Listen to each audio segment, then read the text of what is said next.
This is Self-Starter.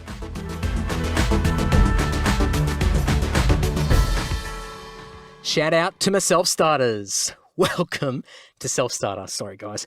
This is a podcast all about the small business owners, the self-employed and freelancers who've taken the plunge to create their own desirable lifestyle. My name is Andy Dowling. I'm also the host of the Andy Social Podcast. I play bass in the Australian metal band Milward, and I'm a dispute resolution specialist. So I do a lot of different things on a day-to-day basis, all very interesting, I'm sure. You can follow me on all of the social media platforms, but most importantly, Twitter, Facebook, and Instagram by searching at Andy Dowling, or alternatively, you can go to selfstarter.com.au where you'll find a number of different links and resources to not only this podcast, but the self-employment topic in general. So please go over there, check it out. Lots of stuff over at selfstarter.com.au. Okay, so this episode is with Michelle, who is the co-owner of Swabbin the Decks cleaning services located in Sanctuary Point on the south coast of New South Wales. Now, you're probably thinking, Andy, all right, you had me going, but now cleaning services, really? Is it that interesting? Bear with me. As you guys would know by now, Self-Starter is about sharing best practices. We want to learn more. We want to get the insights of what people are doing. And sometimes the best thing to do is not just look in our own little pond, in our own insular little bubble, but to look outside and see what other industries, what other people that are providing different products and different services are doing, because there's a lot of things that transcend over and we can definitely share best practices. So this is another example of some great insights, some great perspective. I love the story of the reasons why Michelle and her husband have created this cleaning service, and just the environmental reasons as to why they're in the position that they're in now as well, which I'll let Michelle cover, because if you've been listening to Self-Starter or even the Andy Social Podcast, you know I love to waffle. So I'll let Michelle do all the talking. But please enjoy this episode with Michelle of Swabbin the Decks Cleaning Services. So do you just want to introduce yourself and just tell me a little bit about your business? Okay, well, my name's Michelle Milward. Business is Swabbing the Decks Cleaning Services. My husband and I own and operate it. We kind of started about 6 months ago. Now we're getting quite busy and, we're getting out there. Fantastic. And what were you both doing prior to starting the business? Well, before that, I've always been in management. My husband, he was in warehousing, but I was actually we ran a motel together for a couple of years prior to deciding to start this. When the motel, was closed down, we decided, well, I mean, I guess he's 50, I'm 45. It's not that easy to go out and just get a job, even if you've had a stable work history. So I got a lot of, I was too overqualified. I applied for all sorts of jobs and shops and whatnot. I think we got to the point where we just said, look, let's just try it and see if we can make a go of it. So it's interesting, because sometimes people think that it's too hard to find a job because they don't have enough qualifications to sort of get a look in. But you're on the other end of the spectrum where you're actually overqualified, and it was hard to find. That's right. Yeah. Yeah, they actually sent me to a retail course so I could learn to be to do that course, because they said I was just too overqualified. Yeah. I spoke with other people. I guess also the area we live in, a lot of people have to make their own work if they want to survive. So we just kind of figured, oh, well, let's just do it. And if we fail, we fail. But if we don't, it could work out really well. And it could be something good for us. Was it something that you've been thinking about for a while, like, I guess, over the years, that you would like to go down that path where you'd create something yourself and create your own business? Or was it only just because of the circumstances that you thought, you know what, I need to actually move ahead and do something now? Well, it actually was a bit of both. We had discussed it, like it would be, we thought, oh, it'd be cool just to, be able to do our own thing and cut out that middleman and we can work and, we don't have to worry about being unemployed. It was also a bit of like, there's a lot of jobs around, but you've also got in this area people like, thousands of people applying for the same role. At our age, they're probably going to go for the younger person. Yeah, definitely. What was the biggest fear that you both had when you were moving forward to get ready to start the business? Was there anything that sort of, I just going from your... Getting the work, I think it is, like getting the customers and getting out there and getting that work in. That was the hardest part.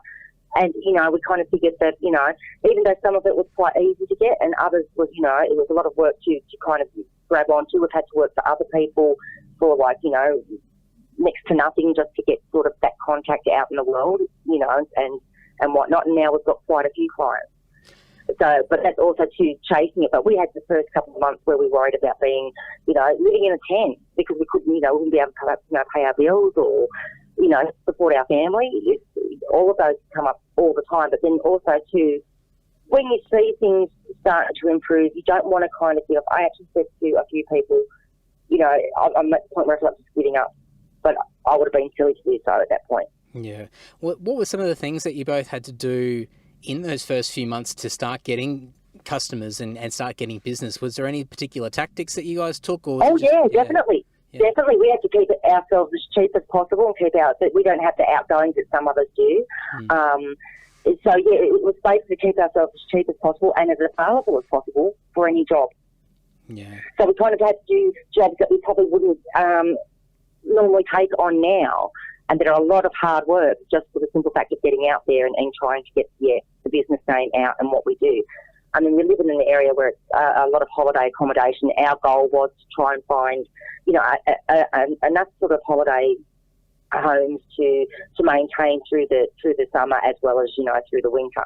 Was that a case of contacting each individual holiday home, or was it a real estate company, or was it real estate? Yep. Yeah, generally real estate. And I'm even looking at jumping on and doing a bit of a mail out in the next couple of weeks just to get a couple of more clients. It's always you always got to keep going at it because you don't know what you will have at the end of next month or month after.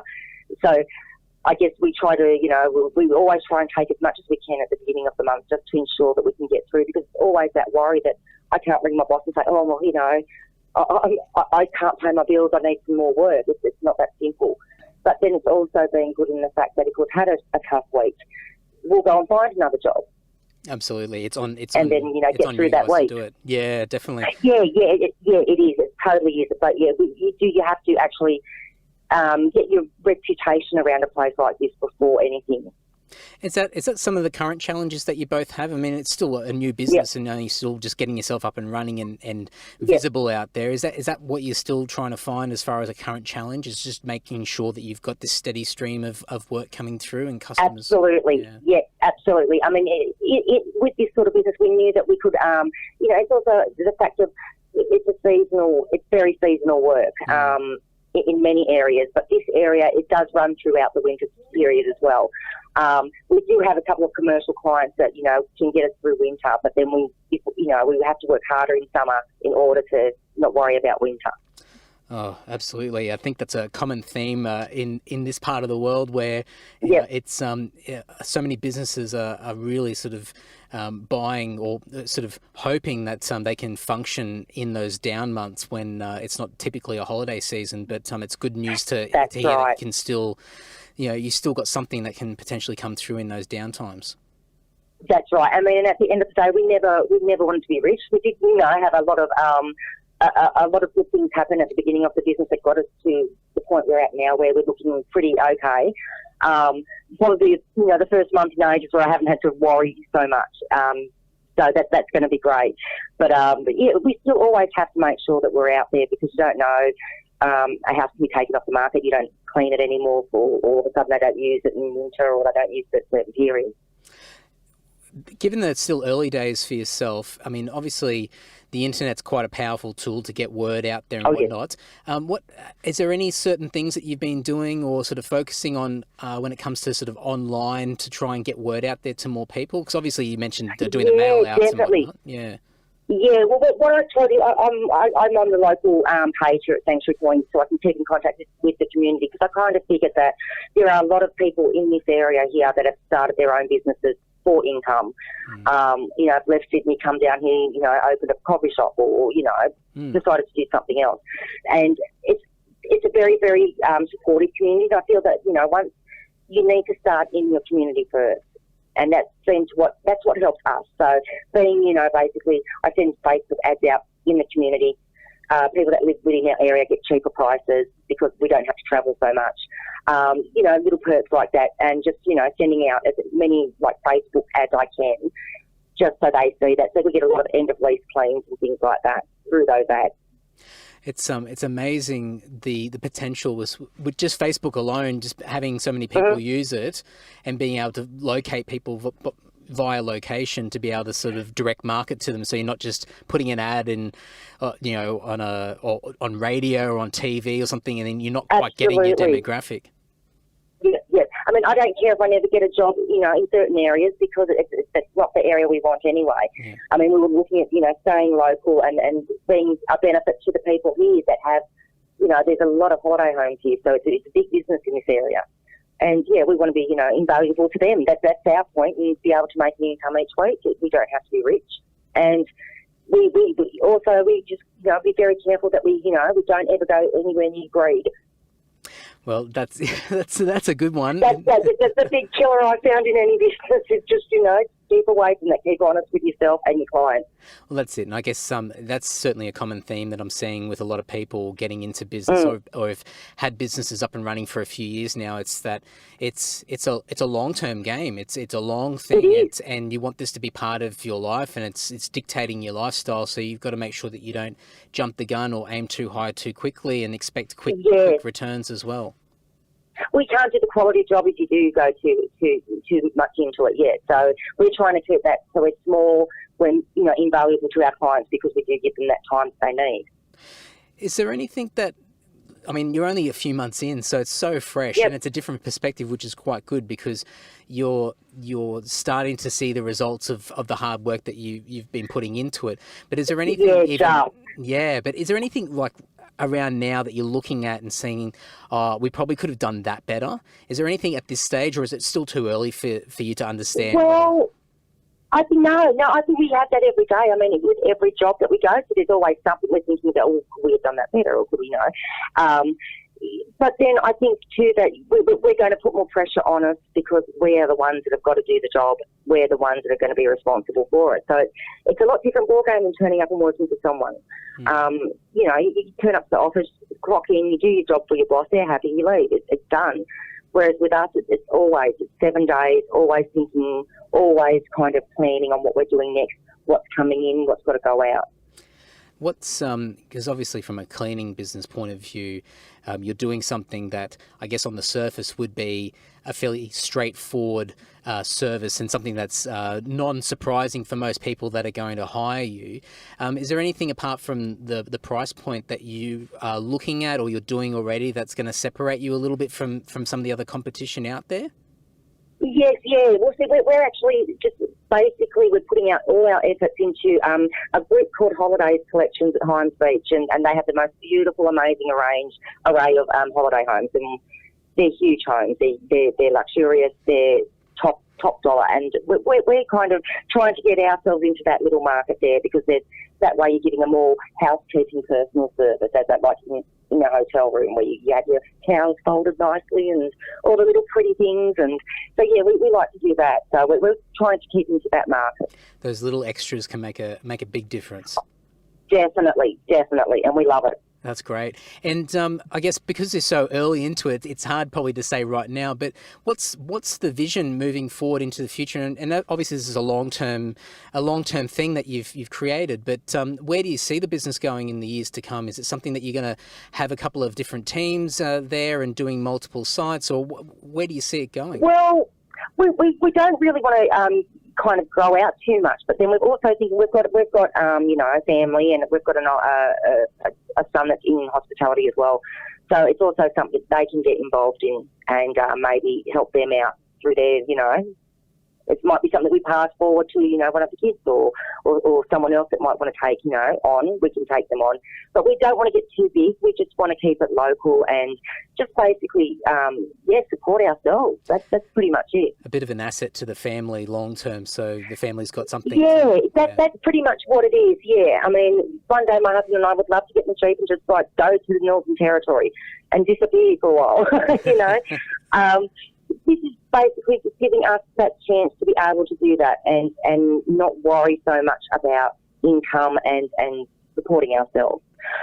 I mean, I know there's a lot of people out on welfare and Centrelink, and it's not somewhere we even thought about going. It's just not. We could never live on it. We just couldn't live on it. And I don't think that it was either basically stay in the tent or think of a solution, and this is what we came up with. Well, I think it's a great one. And as you said, like living in that area where so many people have no choice. They've got to create their own income, their own businesses down there, because there's just not that many opportunities. Yet there are a lot of people down there because they want that lifestyle. That's exactly right. You've gone in that right direction. Well, there's actually quite a lot of opportunities, but just finding where to find them, and it can be hard. But yeah, see, like this thing, we think of every day as an opportunity. Anything can happen in a day that might change tomorrow. So, and just before we wrap it up as well, because I'm really curious, you mentioned a really important point about community, and you really sort of need to embed yourself and get community support. And for you both, you've got that community support and you've got that link with people. Is that something that, I mean, I want to really sort of emphasize this because I'm seeing it a lot with other people that I've spoken to where, it's not just about what you can provide to the end user, to the customer, but it's getting that leverage from other businesses to get that support and that backing and hopefully lead you to other opportunities. Exactly, and I think it's so important. Like, I mean, there was a young fellow on Facebook page, and he was he's starting his own lawn mowing business up and whatnot. You know, there's a lot of people that go out and do it, and he just went out and he's just starting, probably, only a week into it or something, and he's getting some response from that. Sometimes you just got to put yourself out there, and the community that you live in is just so important no matter what you're doing.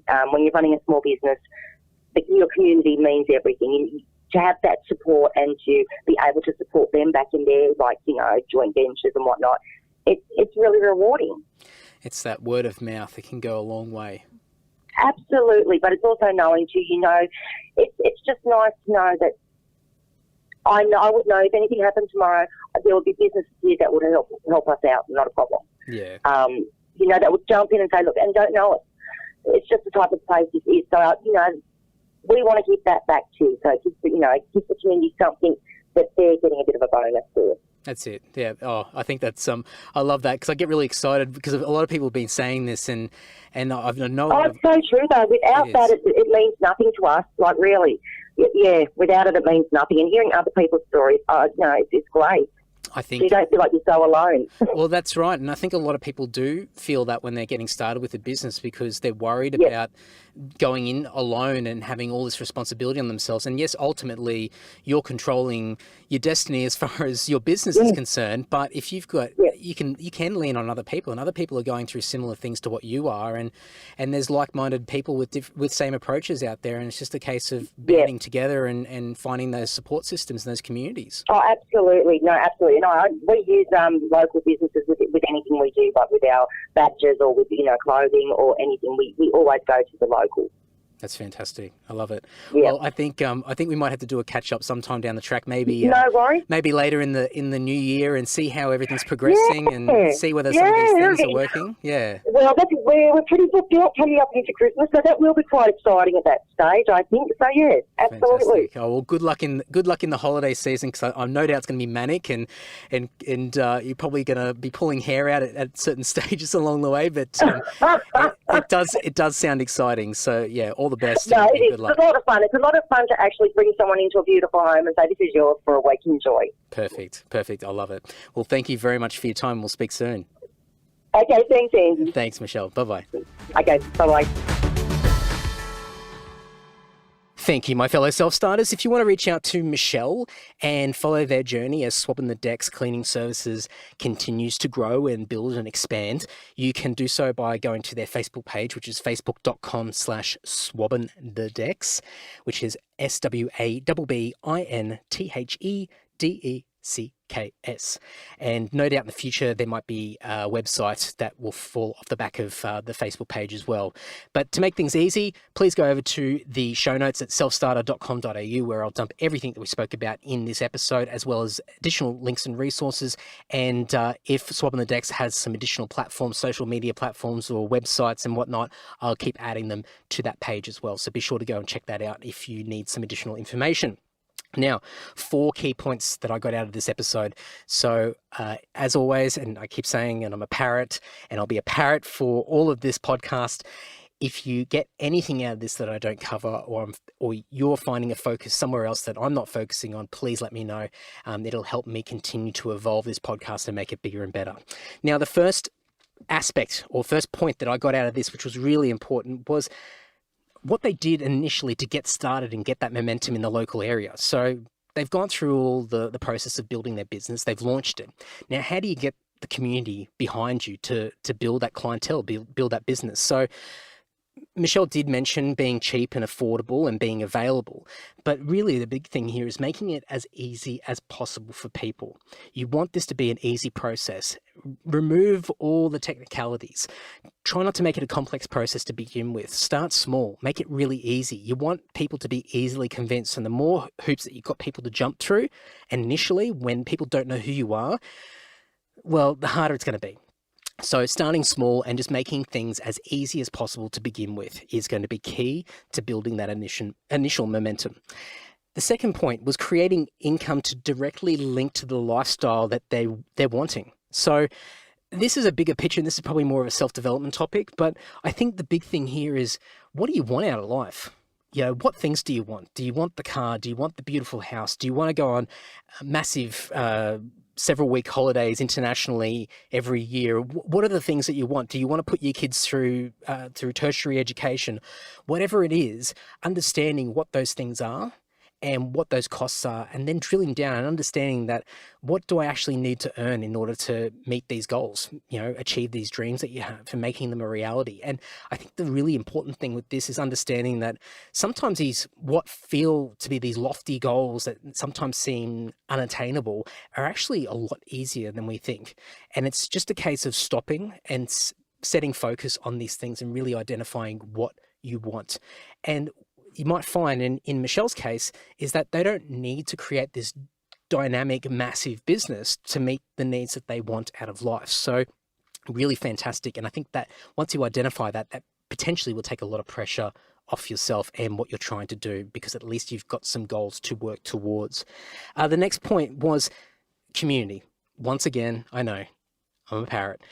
There's going to be so much community references in this podcast in general, but given it's a small area in Sanctuary Point and they really want to find their spot, their niche in that area, they really need the community backing. So for them, doing as much as they can to help others and support other businesses, and really just building relationships with the people in the local area. What can they do to be a part of the community? And it might not just be about hard selling a product or a service all the time. It's just about being present, being there, and being supportive of people around you. And as a result, when things go wrong for another business, you're there to help them, even if it's just from an emotional point of view, and vice versa. When times are tough for you and your business, that you'll have people in the local area that are there to support you, even if it's just from an emotional point of view. It can be such a massive advantage, and it's very, very underrated. So community is key. And the last point, this is just a mindset thing, but I love it. Every day is an opportunity. Every day is an opportunity, regardless of what happened yesterday or what is happening right now. Every day is an opportunity. So it's just that optimistic, glass half full perspective. It's great attitude. And I think you really need it just to keep yourself going. Yes, we all have our bad days, and we drag ourselves through the mud some days, and it feels like we're not getting anywhere. But overall, every day is an opportunity to succeed, to win over another person, to finalize a sale, or whatever it might be. It's there's always an opportunity to grow and get bigger and better every single day. So I love that attitude that Michelle's got. So as always, selfstarter.com.au, go over there, check it out. There's going to be a bunch of stuff over there, as with all the previous episodes of the Self-Starter podcast. If you've got anything in addition that you found was valuable from this episode and I didn't highlight it, please let me know. I'd love to ensure that I'm focusing on the right things for you guys moving forward into the future as well. As always, until the next couple of weeks rolls around for that next episode, take care, keep reading up, and keep self-starting, maybe? Is that right? I'll work on that outro.